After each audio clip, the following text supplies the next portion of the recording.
قاسم المصطفى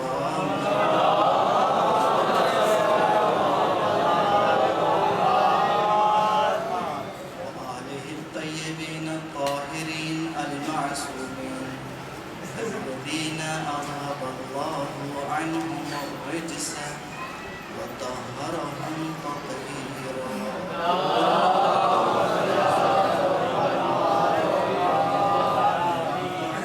أعوذ بالله السميع العليم بسم الله الرحمن الرحيم إنما المؤمنون الذين آمنوا بالله ورسوله ثم لم يرتابوا وجاهدوا بأموالهم وأنفسهم في سبيل الله أولئك هم الصادقون.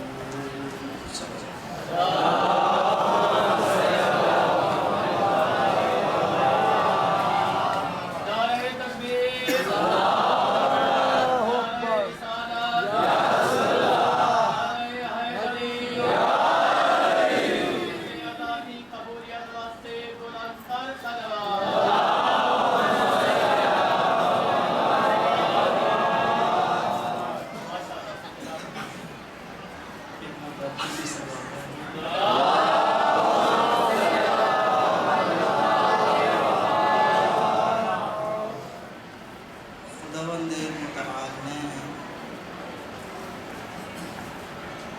تین قسم کی مخلوقیں خلق فرمائی ہیں.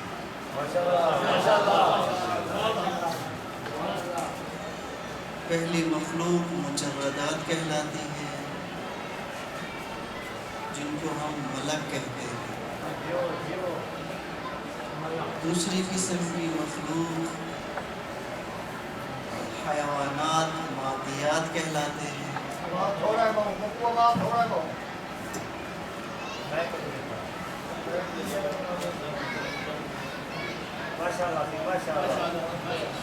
نعرہ سلوات.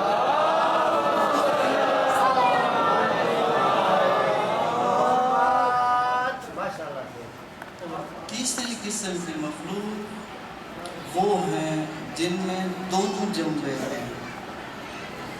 جنبہ ملکوتی بھی ہے اور جنبہ حیوانی بھی ہے.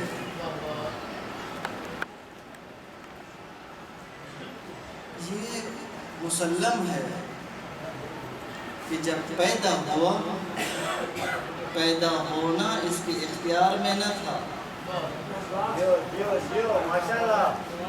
موت بھی اس کے اختیار میں نہیں ہے، لیکن زندگی کی روش اس کے مکمل اختیار میں ہے. چاہے تو انسان بن جائے، یہ اختیار ہے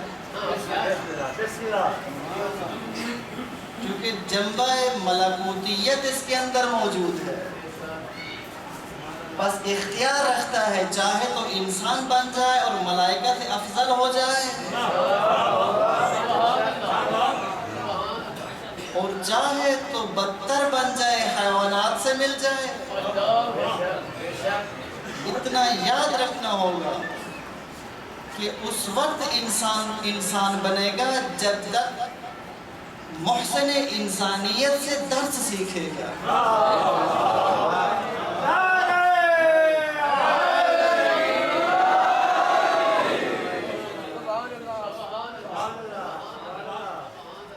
بس اگر محسن انسانیت کو بھول جائے، محسن حقیقی کو بھول جائے، انسانیت کے درس دینے والے کو بھول جائے، وہ کون سا انسان ہے جو انسان کہلانے کا حقدار ہے؟ شکل میں تو انسان لگے گا لیکن حقیقت میں انسان نہیں ہے.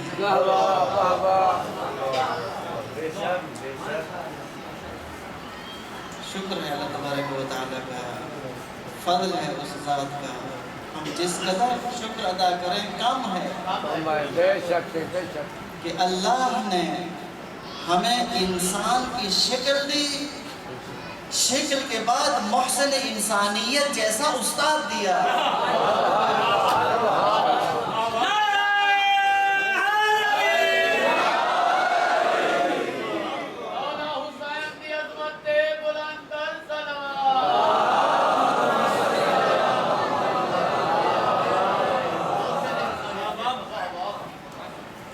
انسان کا اختیار ہے، چاہے تو اس کے اختیار کو استعمال کر سکتا ہے، اس کے اوپر جبر نہیں ہے، اور ہم جبر کے قائل بھی نہیں ہیں، چونکہ اگر جبر کے قائل ہو جائے پھر جنت و دوزخ کا تصور ختم ہو جاتا ہے۔ پھر اس کا مطلب ہے نماز ہم نے نماز خود نہیں پڑھی، اللہ نے پڑھوائی۔ پھر اس کا مطلب ہے ہم مجلس خود نہیں کر رہے، اللہ کروا رہا ہے۔ خدا توفیق دیتا ہے، عمل تو خود کرتا ہے۔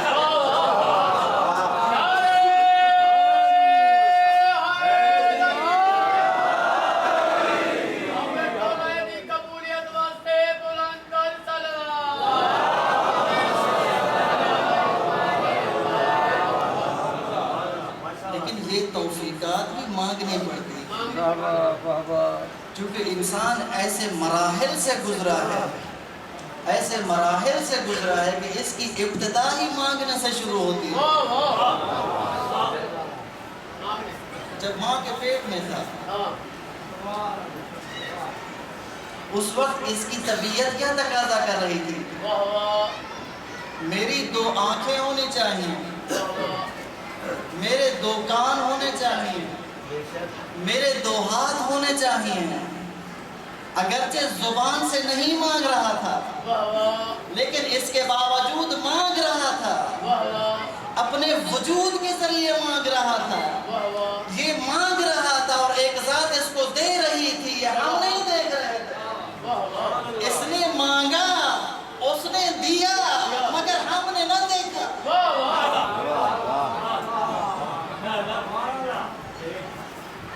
اس نے ہمیں سلیم الفطرت پیدا فرمایا، اس جہان میں لے آیا، اس کے بعد ہمیں محسن انسانیت جیسے استاد بھی دے دیا، لیکن اتنا ضرور ہے وسوسہ کرنے والا بھی ساتھ بیٹھا ہے، جو شروع سے انسان کے دل میں وسوسہ ڈال رہا ہے، لیکن یاد رکھیں وہ وسوسے سے بیشتر کام نہیں کر سکتا۔ شیطان کے بس میں وسوسے سے زیادہ اختیار نہیں ہے، وہ فقط وسوسہ ڈالتا ہے، یہ اس کے کارندے ہیں جو آگے آ کر کام کرتے ہیں۔ صلوات محمد اللہ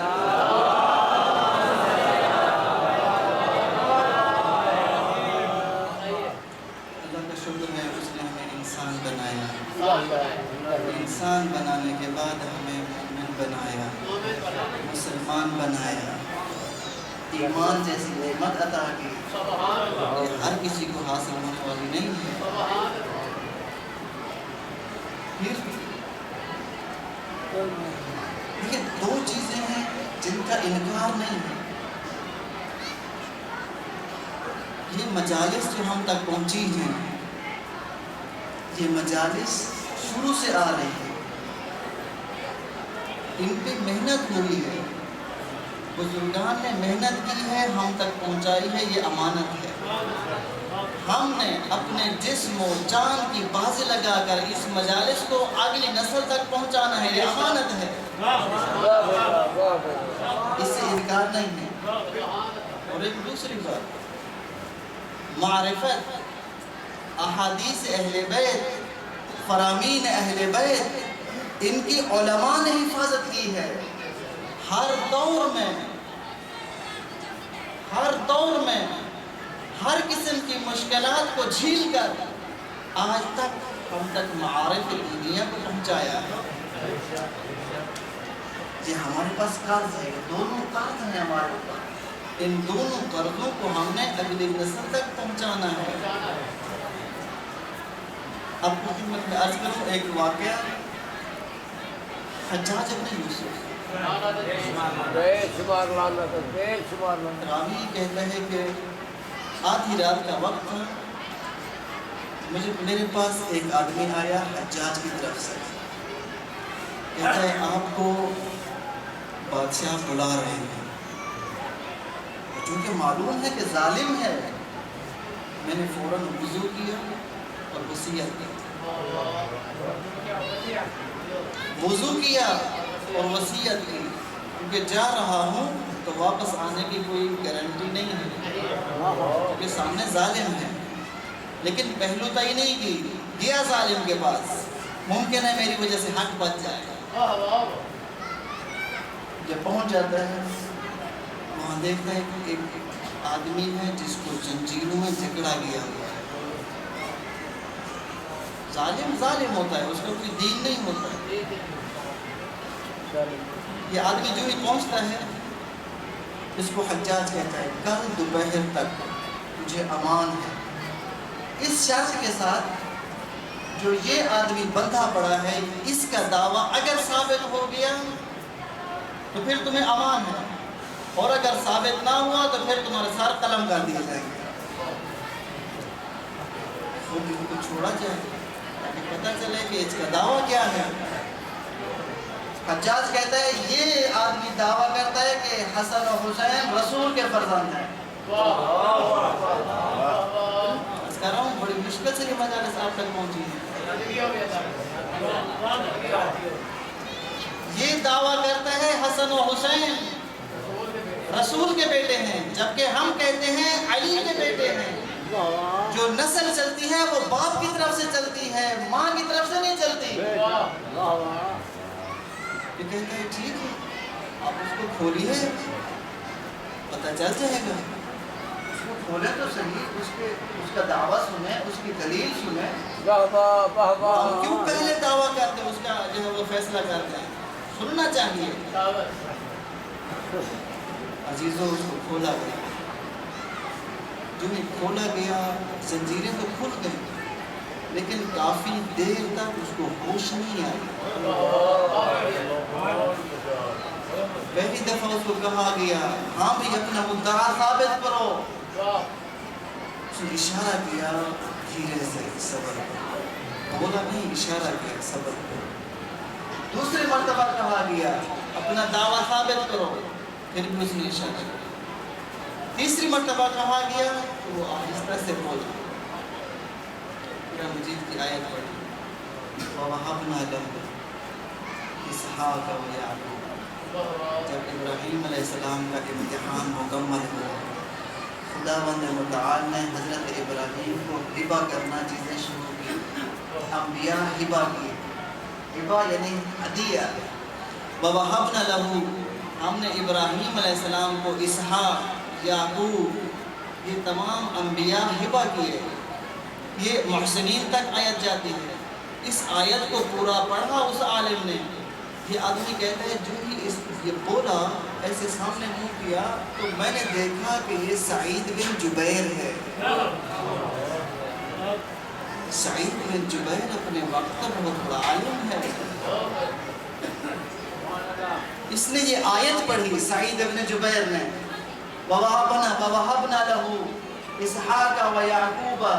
ہم نے ابراہیم علیہ السلام کو اسحاق عطا کیا, یعقوب عطا کیا, یوسف عطا کیا, موسیٰ عطا کیا, یحییٰ عطا کیا, زکریا عطا کیا. یہ ساری آیت, اگلی آیت بھی ایسے وَزَكَرِيَّا وَيَحْيَا وَعِيسَىٰ. پہلی آیت محسنین تک پڑھ کر رک گیا. کہتا ہے اگلی آیت تم پڑھو. اگلی آیت حجاج نے خود پڑھی. کہتا ہے اگلی آیت یوں ہے وَزَكَرِيَّا وَيَحْيَا وَعِيسَىٰ. سوال کیا عالم نے, سعید نے, اچھا یہ بتاؤ عیسیٰ کا کیا رشتہ ہے ابراہیم کے ساتھ؟ کہنے لگا یہاں عیسیٰ علیہ السلام ابراہیم کی ذریت میں سے ہیں. عیسیٰ علیہ السلام ابراہیم کی ذریت میں سے ہیں.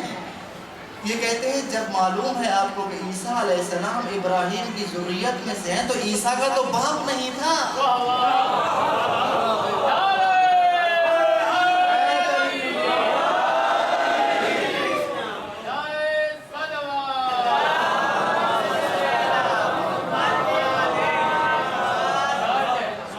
ہم نے عیسیٰ علیہ السلام کو تو والد کے بغیر پیدا کیا.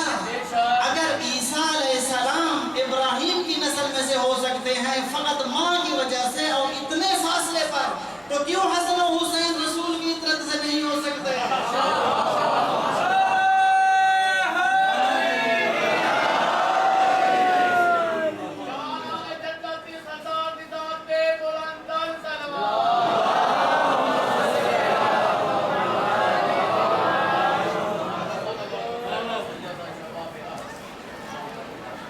تو جب عیسیٰ علیہ السلام ابراہیم علیہ السلام کی نسل سے ہو سکتے ہیں تو کیا ممنوعیت ہے حسن و حسین رسول کی نسل سے نہیں ہو سکتے؟ جبکہ اتنا قریب ہے، اتنا قریب ہے، فاصلہ زیادہ نہیں ہے۔ تو اس ظالم نے 1000 دینار 10,000 دینار انعام دیا، 10,000 دینار انعام دیا، اور یہ بھی کہا کہ اس عالم کو اپنے گھر چھوڑ دیا جائے۔ یہ عالم اپنے گھر پہنچ جاتا ہے، سعید ابن جبیر، یہ جس نے وضو کیا تھا، وصیت کی تھی، اپنے دل میں کہتا جا رہا ہے، عامر شعبی اس کا نام ہے، اپنے دل میں کہتا جا رہا ہے اپنے آپ کو، عامر تجھے تو کسی چیز کا پتہ نہیں ہے۔ ابھی دیکھیں جس سوال کو اس نے ثابت کیا قرآن سے، یہ تجھے تو پتہ نہیں تھا۔ اس نے اپنے اندر نقص محسوس کیا اور عزم کر لیا، کل سے سعید ابن جبیر کے پاس جاؤں گا اور کچھ سیکھوں گا۔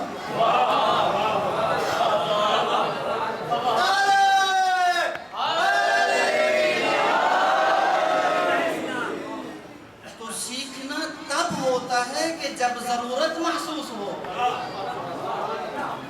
جو ضرورت محسوس نہیں کرتا وہ نہیں سیکھتا، چاہے سکھانے والا نبی جیسا خاتم المرسلین ہی کیوں نہ ہو۔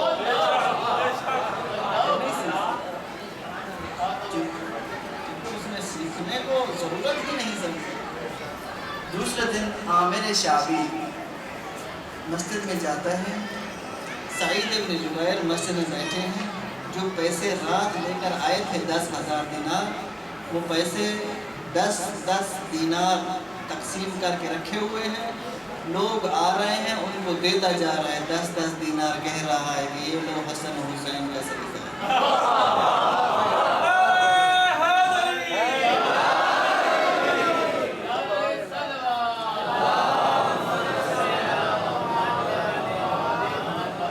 ثابت کر دیا ہم پیسوں کے لیے نہیں جی رہے، ہم مال و دولت کے لیے نہیں جی رہے، ہم زندگی کی عائش و عشرت کرنے کے لیے نہیں جی رہے، ایک عشق ہے حسین مولا کے ساتھ جس کو ہم پورا کر رہے ہیں۔ یہ تب ہوتا ہے جب معرفت ہو۔ یہ مجالس امانت ہیں، اور ان مجالس کا ہدف معرفت ہے، تاکہ ہم امام کو پہچانیں، رسول کو پہچانیں، اللہ کی معرفت اختیار کریں، حاصل کریں۔ یاد رکھیں جب تک رسول کو نہیں پہچانیں گے امامت سمجھ نہیں آئے گی۔ اگر امام کو سمجھنا ہے پہلے رسول کو سمجھو، پھر امام کو سمجھنا ہوگا، چونکہ امامت تتمہ نبوت ہے۔ تو معرفت چاہیے، جب معرفت ہوگی انسان کا عمل اور ہوگا، جب معرفت نہیں ہوگی تو اس وقت انسان کا عمل کچھ اور ہوگا۔ ایک حدیث عرض کرو معرفت پہ، سبب رحمت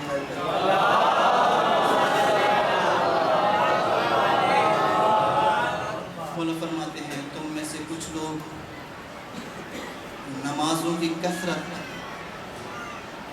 دوسروں کی نسبت کثرت رکھتے ہیں نمازوں کے حوالے سے، تم میں سے کچھ لوگ روزوں کی کثرت رکھتے ہیں دوسروں کی نسبت، یعنی کچھ نمازیں زیادہ پڑھتے ہیں دوسروں کی نسبت، کچھ روزے زیادہ رکھتے ہیں دوسروں کی نسبت، کچھ حج زیادہ کرتے ہیں دوسروں کی نسبت، کچھ زکوٰۃ زیادہ دیتے ہیں دوسروں کی نسبت، لیکن یاد رکھو تم میں سے افضل وہ ہے جس کی معرفت بلند ہو۔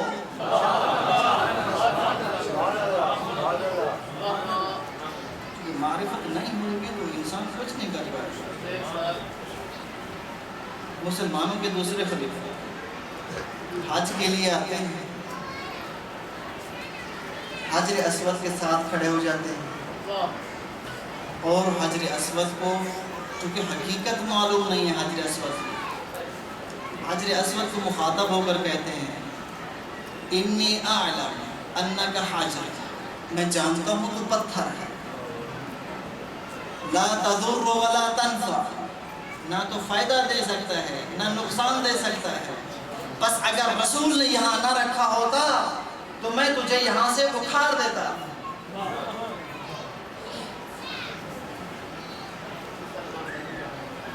اگر رسول نے یہاں نہ رکھا ہوتا، معرفت کی بات ہے، ایمان کی بات ہے، پریشان کیوں ہوتے ہیں؟ ہر آدمی کا اپنا ایمان ہے جس قدر ہے، وہ اپنے جب بول رہا ہے اپنے ایمان کا اظہار کر رہا ہے۔ اگر رسول نے یہاں نہ رکھا ہوتا تو تجھے میں اکھاڑ پھینکتا۔ پیچھے سے امیر المومنین تشریف لائے۔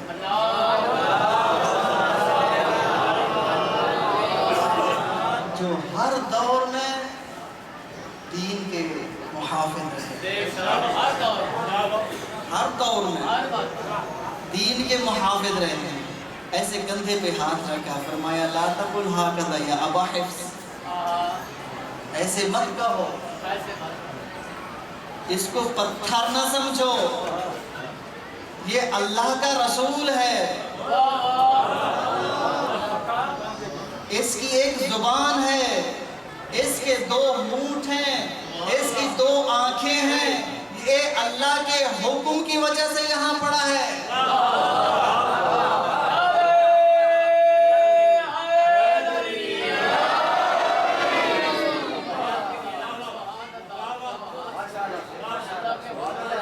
آدمی تو بہت غصیلا تھا، فوراً پیچھے پڑتا، کہا یا ابو الحسن فثبت لی من القرآن،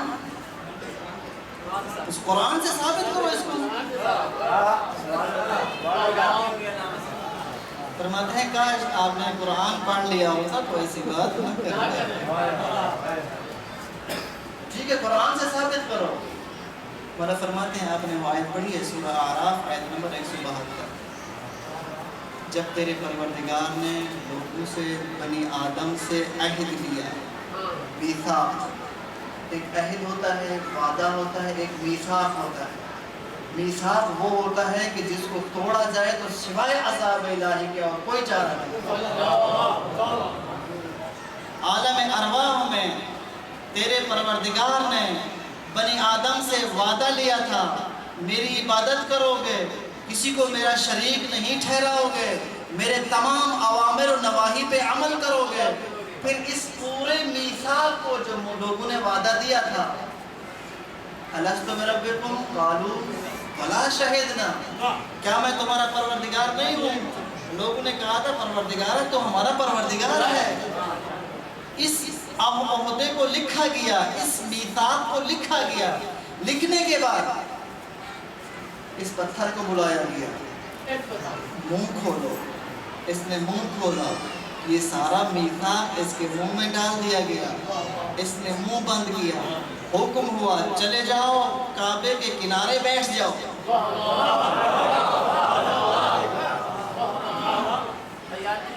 کعبے کے کنارے بیٹھ جاؤ، جو بھی حاجی حج کرنے آئے جیسے حکم الہی ہے اگر ویسے حج کرے اس کا حج لکھ لو۔ اس حاجی نے اللہ کا کیا ہوا میثاق پورا کر دیا۔ اے ابو حفص ایسا مت کہو، معرفت اگر نہیں ہے تو انسان کچھ نہیں۔ نعرہ تکبیر، نعرہ رسالت، نعرہ حیدری۔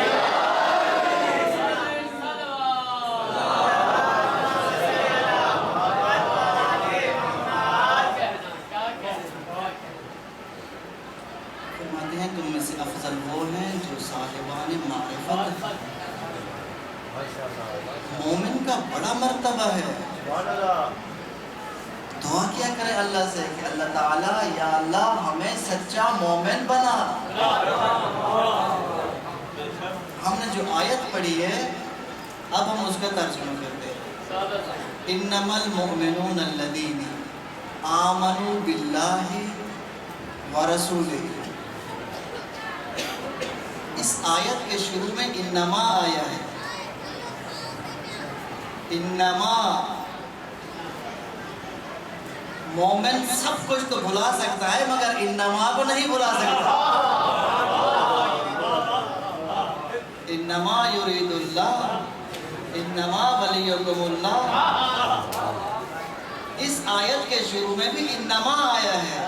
انما المؤمنون، مومن فقط وہی ہے جو اللہ پر ایمان رکھتے ہیں، اللہ کے رسول پر ایمان رکھتے ہیں، پھر اللہ اور رسول کے کاموں میں کسی قسم کا شک نہیں کرتے۔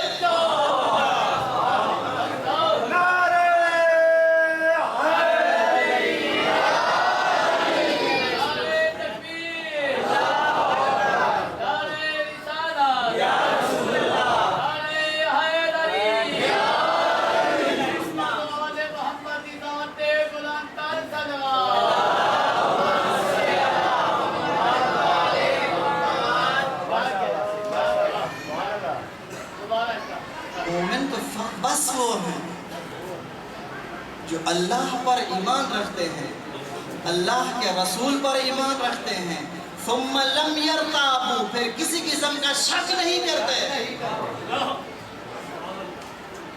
وجاہدوا باموالہم وانفسہم، پھر اپنے مال کے ذریعے، پھر اپنی جان کے ذریعے جہاد کرتے ہیں۔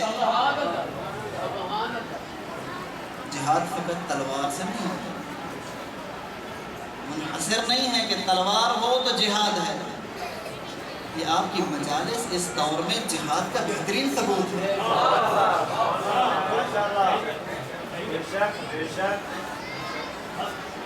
ظالم جب حق کو چھپانا چاہے، مومن حق کا اظہار کرنا چاہے، حق کا دفاع کرنا چاہے، چاہے وہ تلوار کی صورت میں ہو، چاہے وہ مجلس کی صورت میں ہو، جہاد ہے۔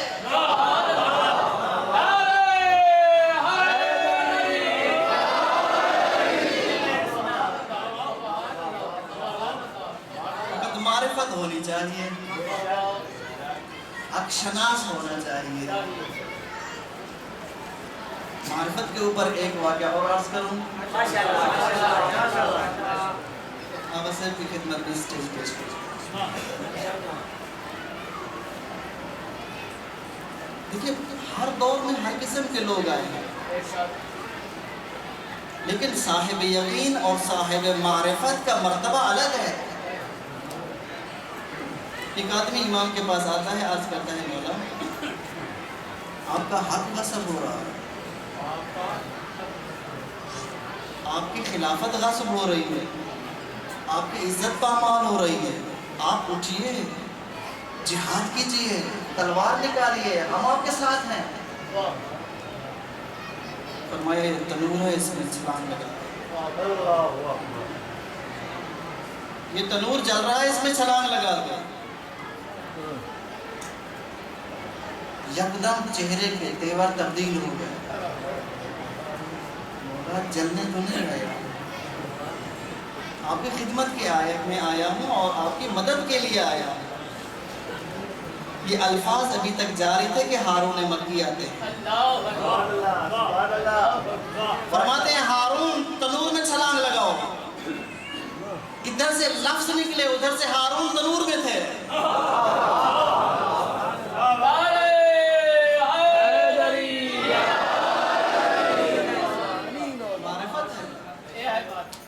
ادھر سے لفظ نکلے، نہیں کہا مولا وصیت تو کر لوں، مولا چلو بچوں کو تو کچھ کہہ لوں، مولا بات تو ایک کر لوں، نہیں، معلوم ہے، علم رکھتا ہے، معرفت رکھتا ہے، حکم امام حکم رسول ہے، حکم رسول حکم خدا ہے، یعنی خدا اس وقت مجھے یہ دیکھنا چاہتا ہے کہ میں تنور میں ہوں، اس وقت خدا مجھے تنور میں دیکھنا چاہتا ہے۔ جو ہی حکم ہوا ادھر سے مومن، یہ پہلا واقعہ تھا تنور میں آگ میں جانے کے، پہلے بھی ہوا ہے۔ اب دیکھیے کہ معرفت کے ذریعے ائمہ ہمیں کہاں پہنچانا چاہتے ہیں، یہ ہمیں سمجھنا ہوگا۔ آپ اس وقت کو یاد کریں کہ جب جناب ابراہیم علیہ السلام کو باندھ دیا گیا تھا اور منجنیق کے ذریعے پھینکا جا رہا تھا آگ میں، ادھر سے ابراہیم علیہ السلام کو آگ میں پھینکا گیا کہ فضا میں تیر رہے ہیں، ادھر سے جبرائیل نے بار اللہ کو عرض کیا، یا بار اللہ، آپ کا موحد، آپ کا دین بچانے والا، آپ کا حق شناس، آپ کے کعبے کی صفائی کرنے والا، آپ کے کعبے کو پاک کرنے والا بکوز ہے، آج آگ میں ڈالا جا رہا ہے، بار اللہ اس کو مدد کی ضرورت ہے۔ مجھے جانا ہوگا. اجازت ملی, جبرائیل آئے. جو ہی آتے ہیں جبرائیل, حضرت ابراہیم آگ کی طرف جا رہے ہیں. ابراہیم, مدد نہیں چاہیے کیا؟ جناب ابراہیم نے فرمایا مدد چاہیے مگر تیری نہیں. مدد چاہیے مگر تیری نہیں. تو فوراً کہا جس کی چاہیے اس کو بلاؤ. فرمایا علمہ بحالی حسبی عن سوالی, اس کا علم کافی ہے کہ میں کن حالات میں گزر رہا ہوں. بلانے کی ضرورت نہیں ہے, وہ ذات ہم سے غافل نہیں ہے. یہ ہماری معرفت ہے کہ ہم کس قدر معرفت میں بلند ہیں, ہم کس قدر اپنے اللہ کو اپنا خیر خواہ سمجھتے ہیں, کس قدر رسول اللہ کو اپنا خیر خواہ سمجھتے ہیں, اور کس قدر اپنے امام کو اپنا خیر خواہ سمجھتے ہیں. سبب محمد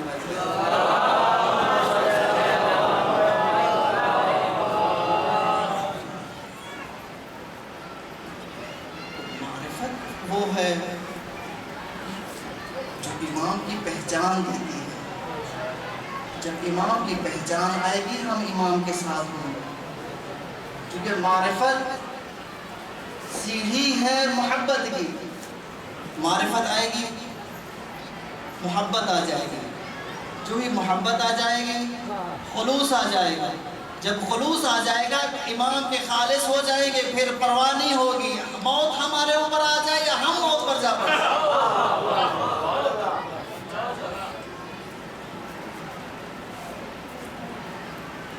کربلا اسی معرفتوں میں سے ایک معرفت کا نام. کربلا بپا ہی اس لیے ہوئی ہے تاکہ ہم صاحب معرفت ہو سکیں. اب دیکھیں کربلا میں سے کسی شہید کو بھی دیکھ لیں, اس کے کلمات کو ٹٹول لیں, دیکھ لیں, صاحبان معرفت ہیں. یہ جتنے بھی آئے ہیں کربلا میں صاحبان معرفت ہیں, حتیٰ بچے بھی.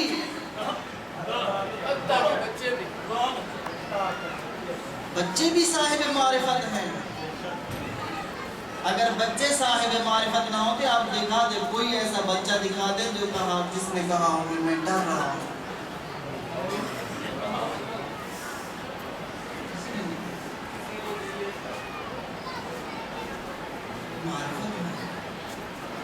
کربلا کے واقعے کے بعد جب جناب مختار نے بدلے لیے ہیں,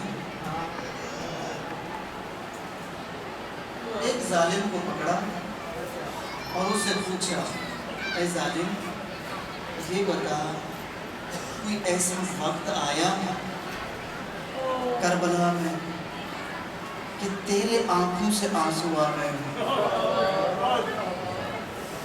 یہ حقیقت ہے, ظالم روئے ہیں ان پر, ظلم کرنے والے ان پر روئے ہیں. تو بتا کوئی ایسا موقع آیا ہو جس پر تجھے بھی رونا آ گیا ہو. کہتا ہے ہاں میں نے دیکھا اس وقت جب سب شہید ہو گئے اور فقط 2 بھائی بچ گئے, ابو الفضل عباس اور حسین, اور 2 بھائیوں سے فیصلہ نہیں ہو رہا کون میدان میں جائے اور کون مخدرات عصمت کے پردے بچائے.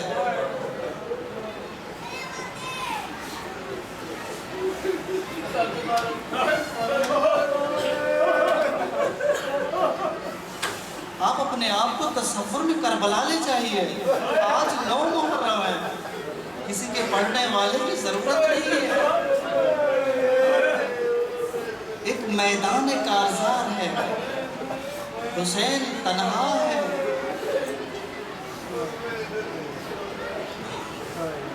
ابو الفضل عباس بہت بڑے جری بہادر, الفاظ نہیں ہے جو کہا جائے. بہادر کا لفظ,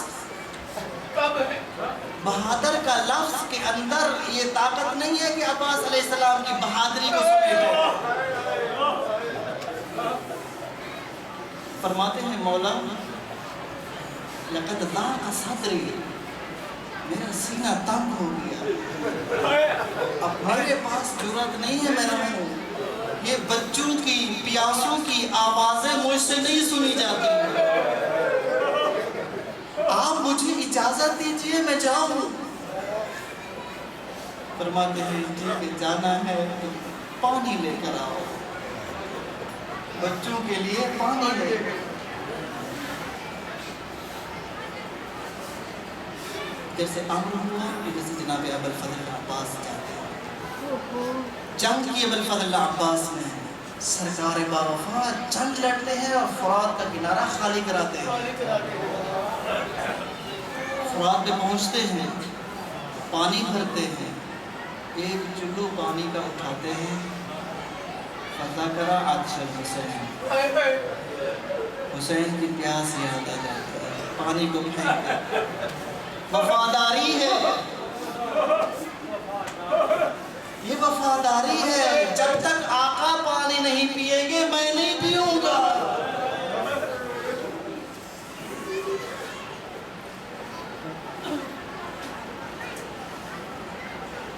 بالآخر مولا کی شہادت ہو جاتی ہے، آخری وقت ہے، امام حسین تشریف لاتے ہیں، آخری سانس ہیں ابوالفضل عباس کا، لت پت ہیں خون میں، کہیں سے نیزے لگے ہوئے ہیں، کہیں سے تیر لگے ہوئے ہیں، خاک ہے، خون ہے۔ سرکار سید الشہداء نے ابوالفضل عباس کا سر اپنی گودی میں لیا، ابوالفضل عباس کی روح حسین علیہ السلام کی گودی میں رخصت ہوئی۔ میں کہوں گا یا مولا، یا سرکار باوفا، اے ابوالفضل عباس، آپ مظلوم ہیں، آپ کے بازو کٹے، آپ مظلوم ہیں، آپ کو تیر لگے، آپ مظلوم ہیں، آپ پیاسے تھے، لیکن آخر وقت جب آپ کی روح پرواز کرنا چاہ رہی تھی اس وقت آپ کا سر حسین کی گودی میں گیا، لیکن لا یوم کیومک یا ابا عبداللہ، جب حسین شہید ہوئے کوئی نہیں تھا۔ اللہ لعنت اللہ